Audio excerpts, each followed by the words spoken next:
Welcome to Tech Travels, hosted by the seasoned tech enthusiast and industry expert, Steve Woodard. With over 25 years of experience and a track record of collaborating with the brightest minds in technology, Steve is your seasoned guide through the ever-evolving world of innovation.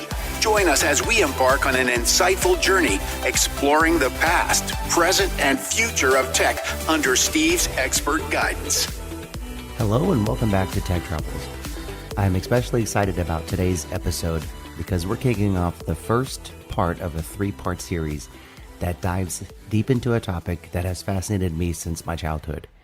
Growing up in Florida in the 1980s, watching the space shuttles launching from the space pad, feeling that the ground tremble and then seeing the shuttles ascend into the sky really sparked a lifelong interest in both space and technology, and really my curiosity for exploration really possible.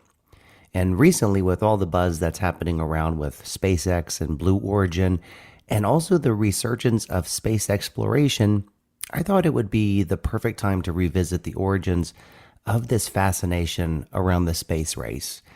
But this isn't just a single episode. It really is going to be a journey through time. In this series, we're going to cover three key periods in the history of the space exploration program. So in part one, today's episode, we're going to explore the very beginnings of the space program, starting up in the 1950s, that led up to the monumental moon landing in 1969. In part two, we're going to dive into the age of launching satellites into space, and that really started a curiosity around what made them work. We're going to look at how systems such as communication, weather forecasting were revolutionized during this time, and then also the global positioning of these systems. And then finally, in our third part, we're going to cover the dawn of the modern space shuttle era from its inception in the late 1970s all the way through to the early 2000s. And then this will basically wind down with the shuttle program ending in the mid-2000s. So in this first episode, we're going to dive deep into the technological marvels and engineering feats that really defined the early days of the space program, showing how these advancements weren't really just about reaching the moon, but how they were about shaping the future. And we'll also, of course, as part of my favorites, we'll also touch on pop culture history and how it mirrored this journey during this time and how it inspired generations to dream big. So as we look at the first segment, we look at the pioneers of the flight of foundations of the U.S. space program. As we embark on the journey, it's really kind of important for us to understand the history of the U.S. space program and how it really was essential to lay in the groundwork for what we immediately saw after the World War II. The advancements in rocketry and aviation during the war really set the stage for the space race that would unfold in the following decades. However, the journey to the stars was also really deeply intertwined with a certain type of political climate at the time. It was marked by intense rivalry, secrecy, and pervasive fear of the unknown. So in the aftermath of World War II, as the Cold War was beginning to take shape, the United States initiated Operation Paperclip. This was a convert program designed to bring over 1,600 German scientists, engineers, and technicians to America. Now, many of these individuals had been involved in the Nazi rocket program, including the development of the V-2 rocket, which was the world's first long-range ballistic guided missile.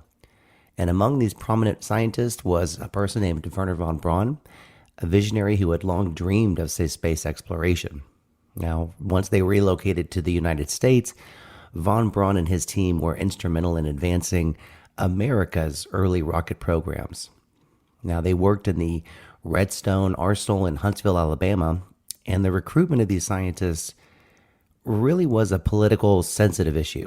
Many of them did have direct ties to the Nazi regime, and their involvement in wartime atrocities was also downplayed or relatively just kept secret. Although the U.S. government did, of course, face a decline, on one hand, they needed the expertise of the individuals to compete with the Soviet Union.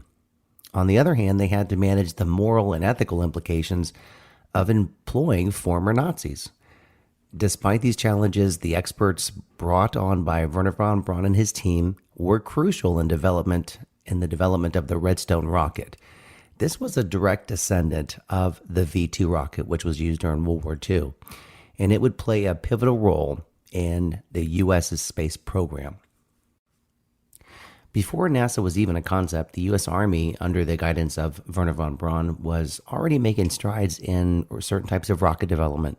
Now, the Redstone rocket became the basis for America's first successful satellite launch, and it was used in several early space missions. So if you think about Alan Shepard, he was one of the first Americans in space, and this period is really kind of marked the beginning of the concerted effort to understand and harness rocket technology and how it really set the future for achievements in space exploration. Now, during this time, there was a lot of undercurrent of fear and uncertainty among the American public.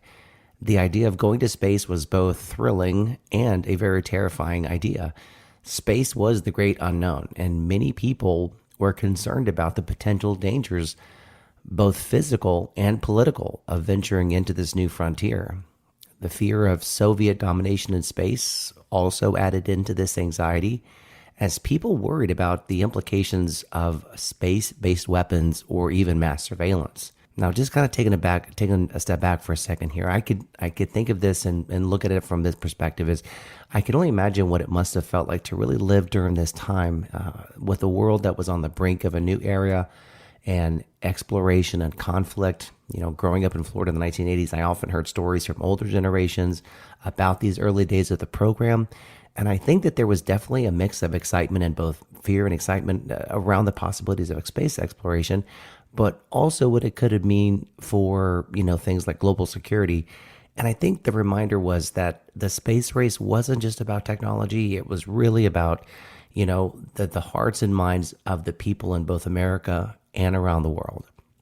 Now, also, as America even pushed and moved closer into the idea of space exploration, you start to see a group of pioneers really starting to kind of emerge, and each of them were contributing in their own unique way to the advancement of rocket science and spaceflight as well.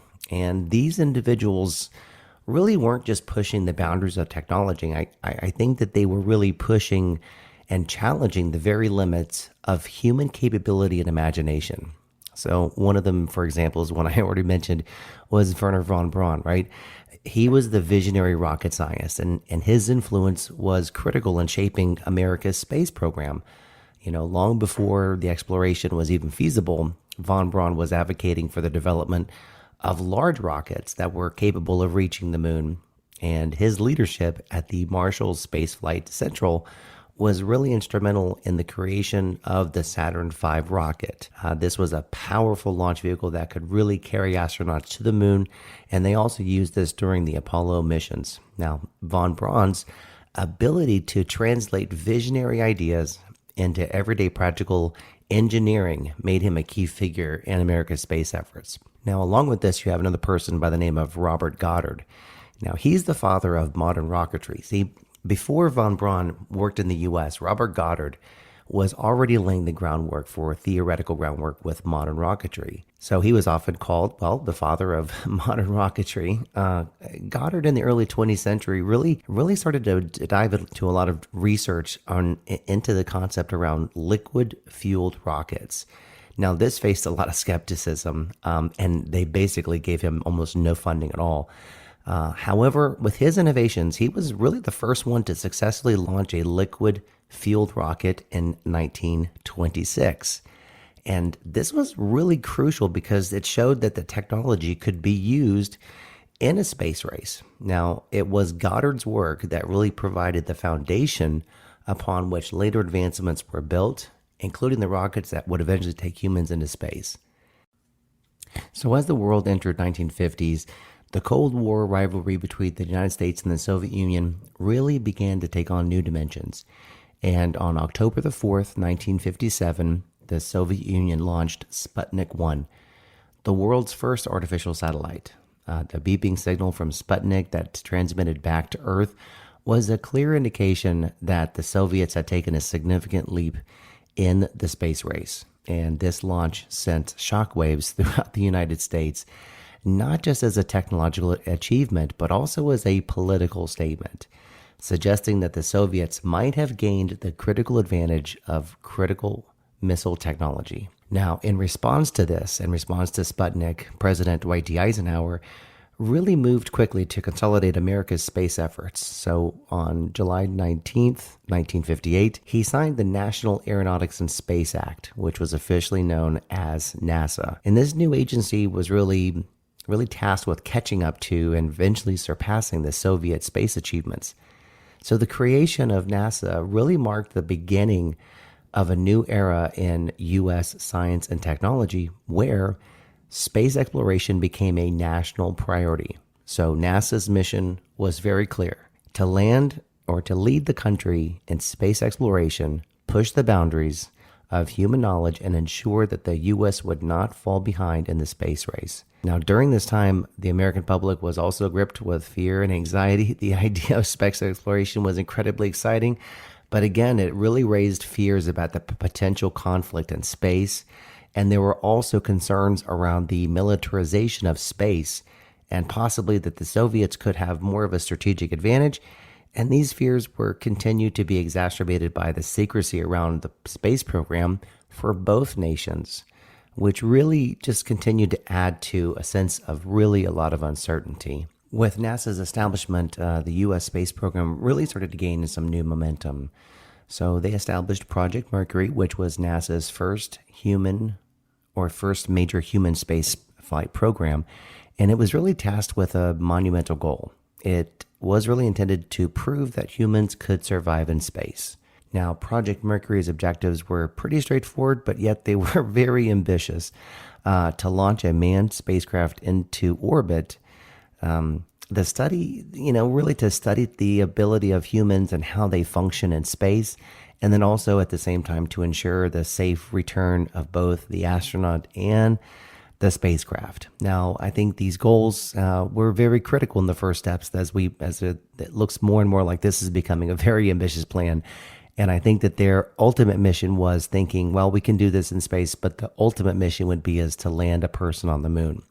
However, the program did face numerous technical challenges, and this included things such as designing heat shields that could really withstand re-entry and really creating a life support system that was capable of sustaining astronauts in the vacuum of space. Despite the relatively simple goals, I don't think they're very simple, but the technical hurdles were extremely immense, and overcoming them really required an unprecedented amount of innovation and engineering expertise. Now, the first major success of Project Mercury came on May 5th, 1961, when Alan Shepard became the first American to travel into space on board what they called the flight Freedom 7.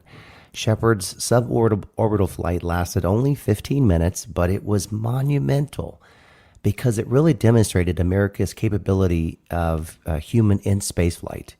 And Shepard, who was also a naval aviator, also a test pilot, he became a national hero. He symbolized that the U.S.'s resolve to complete and compete in the space race. He returned to Earth as a national icon, and his mission was a significant step towards the complex space missions that lie ahead. But also during this time, there was a sense of excitement and intrepidation amongst the American public.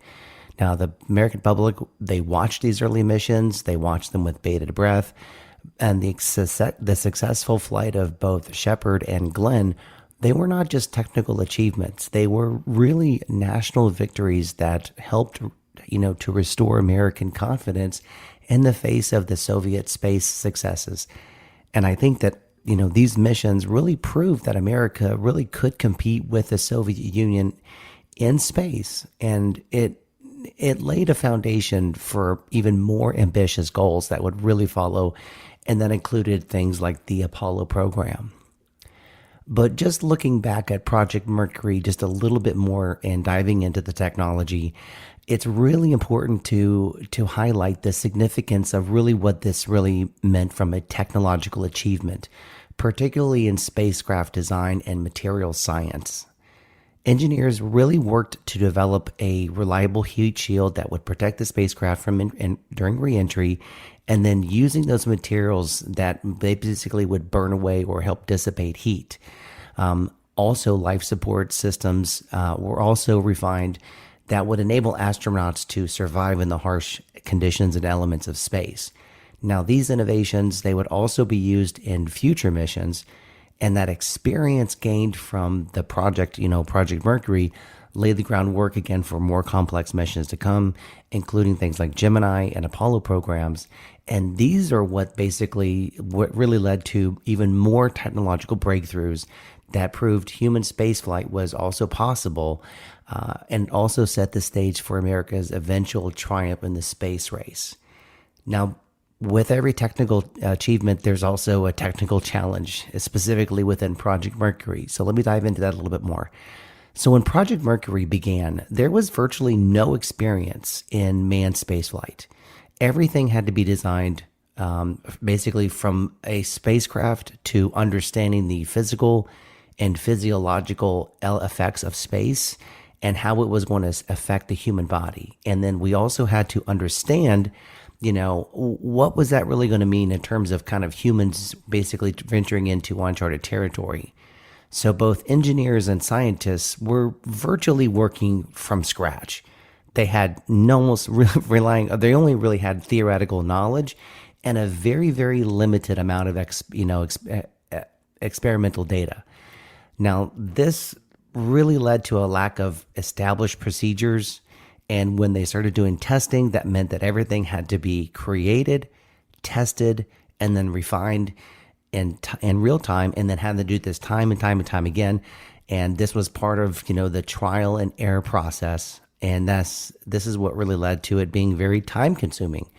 And of course, it definitely was fraught with lots of risk. And each failure that they looked at and evaluated had to be looked at from the potential to set the program back significantly. So any mishap, any program that failed, any part of the program that failed, that basically set them back to zero.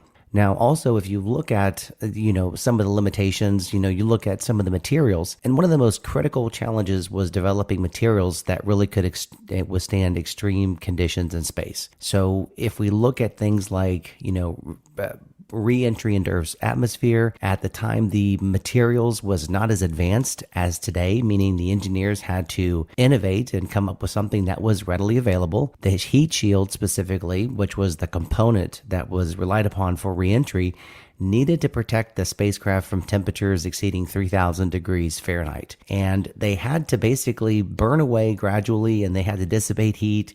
And for this, it was really a cause for concern because we had to create something that was both lightweight and capable of withstanding such extreme conditions. And that was basically significant. It was a huge engineering feat, and it required extensive amount of research and testing. Now, also during this time, the United States faced a shortage of engineers with the necessary expertise in rocketry and spacecraft design. So many of the engineers who were working on Project Mercury were all new to the field of aerospace engineering. They really had to come from academic background, and then they had to quickly transition from one industry or the next, or having recently just completed their education and their degree, and then immediately moving right into the field. And this rapid pace of innovation and development really required us to really keep up with the Soviet Union space achievements, because these engineers had to learn and adapt very, very quickly. And the procedure, not only just the pressure alone for them to succeed with limited resources and with limited knowledge, really created a high stress environment where innovation was crucial, but failure could not be afforded. Now, the technology of the 1950s to 1960s was fairly primitive by today's standards. So if we look at just the computer, for example, really just had a very rudimentary and really just, they were very primitive in the sense they were massive. And they were far less powerful than even today's modern smartphones. Now, this was very limiting in the sense of they had very limited computational power that basically would make the designs and simulations of spacecrafts even more difficult. So it required a lot of people to do a lot of manual calculations and physical prototypes on paper. We look at the communication systems, life support systems, and guidance systems. These all really had to be designed with these limitations in mind. So every component had to be designed to be reliable with built-in redundancies to account for potential failures. And this was particularly challenging given the size and weight of the constraints of the actual spacecraft itself. So for every pound of weight that was added to the complexity and the cost of the mission, it had to be offset somehow. Whew, okay, so that's a lot of pressure on young folks coming out of college, just kind of coming right into this new field, new venture for the first time. But if you think about it, the pressure of the Cold War, the political context of the Cold War, really did add an additional layer of immense pressure to the Mercury program. And the United States was really determined to catch up and really surpass the Soviet Union. And the urgency forced the team to push boundaries whenever technically possible within extremely tight deadlines. There was also a need for secrecy, and due to military implications of space technology, it was also creating an environment where the ability to share information and collaborate more broadly was strictly prohibited. This meant that engineers and scientists working on these projects had to solve problems within isolation without broader input from the wider scientific community. Now, amidst the Cold War rivalry, not just the technical challenges, but the drive to outpace the Soviet Union also became a geopolitical struggle. Not just a geopolitical one, but also a cultural one. Space race wasn't just about rockets and astronauts, and it was really about capturing the hearts and minds of people all over the world. The fear of failing or falling behind really kind of combined with the thrill of pushing human boundaries resonated deeply with the public. And I believe that this era really is what really kind of spurred the exploration of this permanent every aspect of society. It influenced how people thought about the future and really what their place was in the universe and what their place was in even in their everyday lives. And as you look at the cultural impact of the space race, I think it's clear to say that this was a period that wasn't just a technical revolution, it was a cultural phenomenon, and it really shaped the imagination and the way we looked at the future. So if you look at things such as the cultural impact, things that were very popular it's very popular in culture at that time, the Cold War really fueled the tensions of the space race, the competition between the United States and the Soviet Union wasn't just a battle of technology and ideology. It was really a story that started to captivate the world. And I think that sense of wonder and fear and hope was also kind of a way for us to invoke certain things within popular culture. So influencing things from television to music, to toys, to music and television, and even everyday conversations. So if we look at, movies and television, the space race really kind of inspired a whole new wave of science fiction that I think really reflected our society's fascination with space exploration. So perfect example, I'll call upon it again, is the TV show like Star Trek back in 1966. It really offered a hopeful vision of the future where space exploration was just simply part of everyday life. And it portrayed space as the final frontier where humanity could explore new worlds and encounter new civilizations. And this optimistic outlook really resonated deeply with a lot of viewers during a time when the real world space program was just unfolding. Star Trek didn't really it wasn't just entertaining. It also really kind of inspired countless young people to pursue careers in science and engineering. And it really contributed to a lot of advancements in space exploration. Now, in contrast to that, you say, well, what about Stanley Kubrick's 2001: A Space Odyssey? Well, I think that movie really took on a more philosophical and visually stunning approach to space exploration. The film's portrayal of space really wasn't not just realistic, but it was also very thought-provoking. It explored humanity's evolution and our place in the cosmos. And I think what Stanley Kubrick did really, really well, his meticulous attention to detail and the film's groundbreaking special effects, I think it set a new standard for how science fiction cinema movies really started to kind of fuel the public's fascination with space itself. The space race also really inspired, a lot of different music and, music at the time. I I remember growing up as a kid, I remember loving David Bowie's Space Odyssey. That was back in 1969. But that was something that captured the sense and wonder and isolation associated with space travel. And it was released just days before the Apollo 11 mission. I think the song kind of became an anthem for that particular era. And I think it encapsulated both the excitement and the existential question that space exploration raised. And then the combination of popular music with space themes really kind of helped embody the space race into the cultural consciousness. And I think, if I could, I think it made a shared experience across a wide range of different segments of society. The day of the launch, July 16th, 1969. The morning of July 16th, 1969 began with a very early day for the Apollo 11 crew. The crew consisted of Neil Armstrong, Buzz Aldrin, and Michael Collins. As the world awaited anxiously, the astronauts started their day at a very early 4:15 a.m. with a breakfast of steak, eggs, toast, and coffee, and, of course, orange juice. A high-protein meal that was chosen not just for its nutritional value, but also as part of NASA's tradition that goes all the way back to Alan Shepard's first suborbital flight.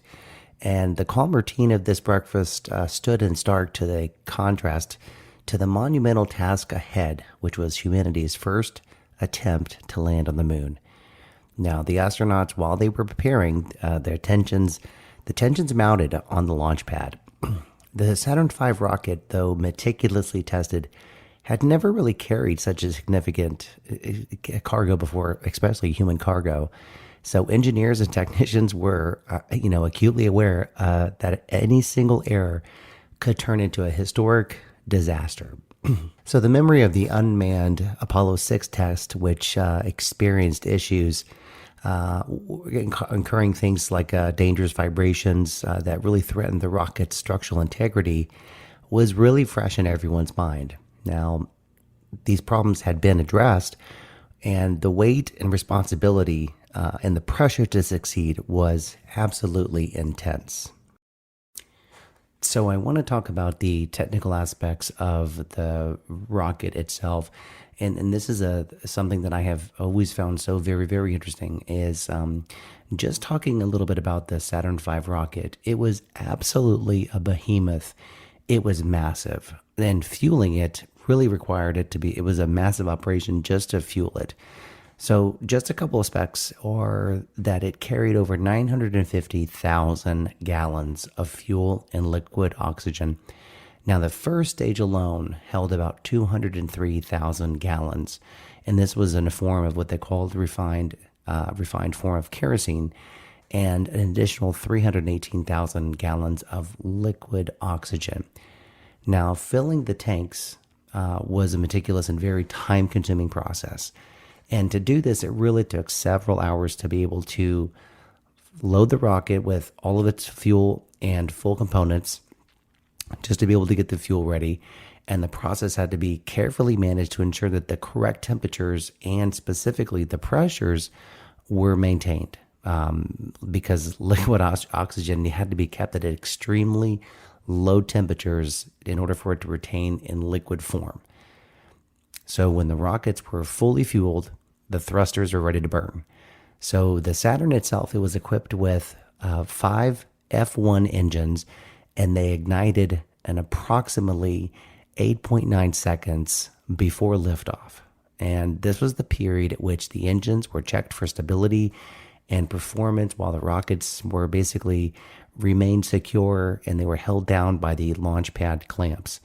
So these few seconds really allowed the engineers to ensure that all 5 engines were functioning correctly before they committed to the final launch. And then this is what really built up. Then when this started to happen is that then the thrust would build up rapidly. And then once the engines reached full power, the hold-out arms were then released, and then the rocket was able to lift off the pad itself. Now, the sound and the noise of the Saturn V rocket was incredible. At full thrust, the sound levels reached around 204 decibels at the launch pad. And just to put this in perspective, is 204 decibels is several times louder than a jet engine takeoff, which is around only 140 decibels. The sound was so intense that it could cause physical vibrations felt miles away, and even NASA had to create specialized flame trenches and water suppression systems to help manage the acoustic energy produced by the launch of the rocket. Now, this, of course, was incredible to see. The public reaction to this was one of absolute awe and amazement. The sheer power of the rocket, the intense sound, and the visible shock waves impressed everyone who witnessed it there at Cape Canaveral. It was so loud and it was so immense that the ground shook cars miles away, and the roar was felt into the chest of spectators who were watching it from 1.6 miles away. And those who watched the launch in person described it as a life-changing experience, one that was both humbling and exhilarating. Now, that was just for people who were just there at Cape Canaveral the day of the launch. The global audience and the world that was watching on television, the launch of the Apollo 11 on July 16, 1969, it really was a global event. An estimated 25 million people in the United States alone watched the launch on television. Around the world, it was estimated that more than 600 million people tuned in to watch the event unfolding, making it one of the most watched broadcasts in history of all time. And this was incredible because this was a sense of global unity, collectiveness, and excitement that was really appealing to people from all walks of life, that they were coming together to really witness this extraordinary human achievement. The launch began July 16th, 1969 at 9:32 a.m. Eastern Standard Time. Once the spacecraft was fully engaged and it was already on its way, it was leaving Earth, it left the Earth's orbit in about 2.5 hours after it began the initial launch, and that entered its trajectory towards the moon. Now, the time it takes to reach the moon, the journey from the Earth to the moon, took about 76 hours, with Apollo 11 reaching lunar orbit July 19, 1969 at around 1:28 p.m. Eastern Standard Time. Now, Neil Armstrong was chosen to be the first man to walk on the moon for several compelling reasons. One of the things I've always wondered about this was why Neil Armstrong and not the others? Well, first of all, Armstrong was renowned for his very calm, very stoic, and very composed demeanor. He had the essential trait for an astronaut facing the unprecedented challenges of space exploration. He had an extensive background as a test pilot with over 2,500 hours of flying time, and that really provided him with critical experience in handling high-stress situations. And he was also able to make split-second decisions and maintain composure under extreme pressure. Now, this experience was truly invaluable because, essentially, considering the uncharted territory, what lied ahead, and that the lunar landing presented, I couldn't imagine it being given to anybody else. He truly was an American hero. But his ability to remain calm, also, if you recall a little bit before, was the Gemini 8 mission in 1966. He was able to maintain his cool and collected manner during a demonstration that successfully began in a nearby dangerous in-space emergency. What happened was the spacecraft began to spin uncontrollably, and Armstrong's quick thinking and precise actions really saved the mission and the lives of the crew. Now, this incident really solidified his reputation as somebody who could be trusted with the most critical and most dangerous tasks. Moreover, Neil Armstrong was known for his apolitical nature and unwavering focus at the mission at hand, qualities that really made him the ideal representative for this task, given its significant event. Now, unlike some of his other peers, Neil Armstrong was really seen as modest and reserved. That he really had the qualities NASA was looking for. He also helped to desire to kind of help project an image of calm professionalism, and also his humanity and preference for letting his actions speak for themselves really made it a very relatable and respected figure both within NASA as well as the public at large. Now, talking a little bit more about, the Gemini rocket now into space. So now we're into space, and now we're starting to slowly approach the moon. We now have to consider the lunar orbit, or the lunar module design. The decision to have Armstrong stepped out really kind of was first influenced by, number one, was by the design of the lunar module. The lunar module had a hatch that opened towards the right side of the spacecraft, and with Armstrong seated on the left side as the commander, it was simply more practical for him to exit first. The logistical detail really combined with his role as mission commander, and it really just felt natural because of the way that he was positioned in the spacecraft for him to lead the way. So, as the sun rose over Kennedy Space Center in 1969, the astronauts were transported to the launch pad, where they began their ascent into space and into the moon. Now, if we continue on with the moon landing, the challenges, again, we're going to start facing a whole new set of challenges because, first of all, we've now left the Earth. Now we've got to get this moon landing we got to stick it, right? The challenges that they really faced is transitioning into really how the moon landing and how crucial it was to recognize this monumental achievement that took many, many years of innovation and determination, and really the ability to overcome challenges that at the time really seemed insurmountable. NASA had to pioneer all new technology, and everything had to be new. Everything had to be designed specifically for this mission. It also had to be able to solve for unpredictable problems that make the mission very possible. Things come up, and you need to be able to have a computer system that's reliable and can basically counteract whatever's happening at the time. And one of the most pressing challenges was the navigation system and the guidance of the spacecraft on its journey to the moon. So navigating over 250,000 miles in space with pinpoint accuracy was no small feat. Actually, it sounds pretty crazy. But NASA knew that every single minor error in calculation could result in missing the moon entirely, or worse, it could have simply just crashed into the surface of the moon. So NASA did something very interesting. NASA developed what they called the Apollo Guidance Computer, or AGC. At the time, it was one of the most advanced computers ever built. And the reason why was because the Apollo Guidance Computer was designed to really perform calculations, complex calculations in real time. So this really ensured that the spacecraft could stay on course throughout the length of its journey. Now, this was especially challenging given the fact that the technology available in the 1960s was very limited. So they had to work with what they had to work with. So engineers had to work to build a very, very small computer that was not only capable of handling certain computations, and they had to be right, but it was also small enough and light enough to be housed inside the spacecraft itself. So you think of having to build almost kind of like a small little mini tablet that had to be fitted inside the aircraft that could perform real world and real time scenarios in real time. But the key here is, I think that NASA knew that there were going to be certain items that are going to be required. They needed precise navigation and guidance systems because evidently early on with earlier missions and simulations, the earlier Gemini missions, they really tested various aspects of space travel.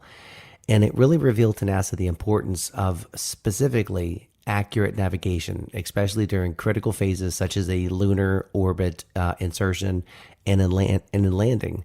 So NASA engineers and scientists really started to conduct extensive simulations and rehearsals where they highlighted certain potential risks and underscored their need for them to be 100% reliable, 100% real time, and they had to be in basically real time computing systems. But like anything else, of course, developing this was not without its hurdles. Developing this Apollo guidance computer, one of the initial problems was the limitation of computing power. Just at the time was just not available. the ACG was required to execute thousands of operations per second while maintaining multiple tasks, all within the constraints of a very compact, low-power device. So additionally, the software had to be created where the software had to be incredibly reliable. So if there were any failures, it could not jeopardize the entire mission. So engineers really faced difficulties in every aspect. They had to create a system that would continuously operate in the harshest of environments, space, and the communication delays between Earth and where they were basically orbiting around the moon made real-time remote connections very, very impossible. One of the other significant challenges was the development of the lunar landing radar. This was another component where it was really essential for the lunar module's descent onto the moon's surface. And this was a radar system that had to provide accurate altitude and velocity information in real time. So this allowed the astronauts to be able to, kind of with a joystick, be able to make adjustments during the landing. Now, these early tests really revealed issues with radar's performance in the vacuum of space and on the moon's surface. And we have to remember that the moon's surface is very dusty. And this could also this could vary, and it could also provide some reflectivity, and it could interfere with some of the radar's readings. So NASA had to come up with something very quick. They had to redefine and really recreate the radar system that it would integrate with inside the guidance computer to make sure that it had a safe landing, even if there was debris in the way. So throughout the rigorous testing and the iterative improvements and the dedication of thousands of engineers at NASA, they overcame these challenges. And of course, the result was a guidance system that not only guided Apollo 11 to the moon, but it also enabled the safe landing of the lunar module over into the area, what they call the Sea of Tranquility. That was the really cool part. But one thing I really want to touch on is the communication. The communication from Earth back to the moon, where they were able to communicate with the astronauts. So it was a known fact that going into this, they had to ensure that reliable communication between Earth and the spacecraft was absolutely critical. But there's a vast distance between, the Earth and the moon. So the distance meant that signals would take about 1.3 seconds to travel each way, and NASA needed to maintain a consistent connection to monitor the spacecraft system and provide overall guidance if need be. So inside the communication system, they basically used a communication system that was more along the lines of an S-based system. So what this really means is the primary communication between the spacecraft and the Earth was conducted using an S-band transponder, and this really operated at around 2.28 gigahertz. Now, the range on the S-band is one that has a very long range capability, and this is really essential for deep space communication. And it really allowed the aircraft to communicate over the vast distance of the Earth, or distance from the Earth to the moon, which was approximately 238,000 miles away. That's pretty far. But here's the interesting thing, and this is one of the things that I learned, when I was in college taking engineering, was the power of the actual communication system. The transmitter for the S-band system was only 20 watts, and this was a very, very low power. So even with the low power, the signal still could reach Earth, but the Earth had to have a gigantic antenna, and it had to be able to read that antenna. So the spacecraft would be able to submit highly sensitive, receivers, and the receivers at the ground stations would be able to pick this up. So this is really interesting, because if you think of it, 20 watts is not a lot of power. And really, to kind of put this into perspective, 20 watts is about the same amount of power that's used by some modern LED light bulbs today. So think about that. So such low power may seem very inefficient for deep space communication, especially compared to modern devices. So one modern device you could probably think of is, a Wi-Fi router at home. Many Wi-Fi routers at home, they have power levels between, 100 and 500 milliwatts. And that's far below the 20-watt power of the Apollo S-band system. And these routers are really designed for, much shorter distances, usually within a side of a home or office. You think about a cell phone, and a cell phone really just kind of operates, still, the power levels are around, I think that's around almost about point six to about 3 watts per communication, or for communication within cell towers, which are really only just a few miles away. It's been pretty incredible. And it's, really kind of thinking about this, in 1969, the communication technology really in the Apollo mission was incredibly advanced. And this was really, really advanced for its time. Though it may seem primitive by today's standards, the fact that a 20-watt signal was sufficient to transmit data, voice communication, and even a live television stream from the moon to the Earth really highlighted the ingenuity of NASA engineers. And of course, they had to overcome significant challenges, such as signal degradation over vast distances, and of course, that need for real-time communication when the astronauts were on the lunar surface.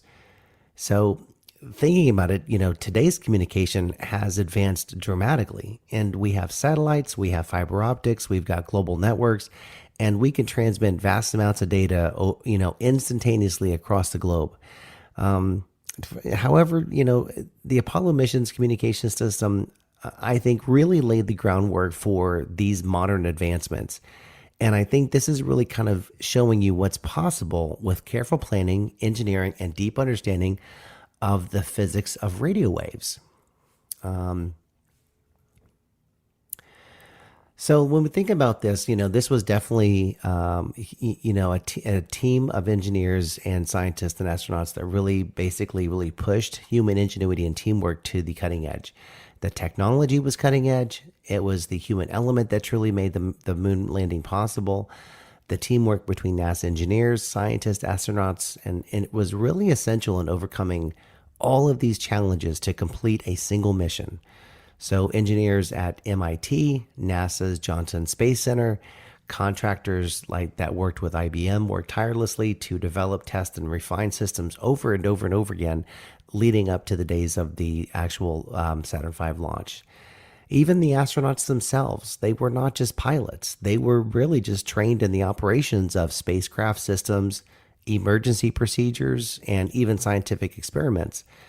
But the key thing is their ability to remain calm and focused in these high-stress situations was critical, even during those moments where the lunar module's descent, where Neil Armstrong had to manually navigate the module in order to avoid basically a boulder that was kind of right around the surface of the moon.